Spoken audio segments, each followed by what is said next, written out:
The town has been cleaning up and clearing out flooded basements for the past 3 months. There were roughly 600 claims due to flood damage as a result of the natural disaster in June. And after numerous public meetings and negotiations, residents are starting to see relief funding.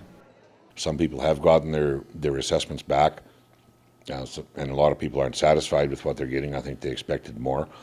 Obviously, they expected more because some of them are quite low, but that was due to that depreciation factor.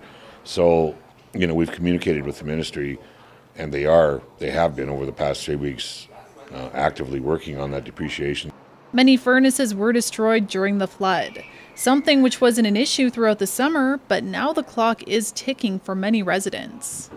And it's people who just don't have the resources. The banks won't borrow any more money on a second mortgage in most cases because the house is compromised.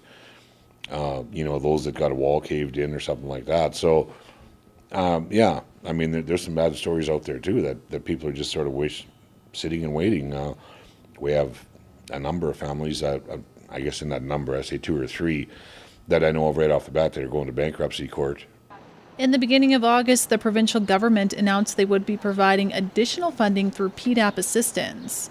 But there are still questions about whether or not this will be enough. The program is funded by the federal government, 90% of it. It's up to the province to manage that money. And the multitude of the disasters that were across the province, I can't remember the number of how many municipalities have declared emergencies. I believe it's over 150 anyways, throughout the summer here. So yeah, it's a big bill, there's no doubt about it. But again, how often does it happen and how many people are we going to let go down, just by not having enough money?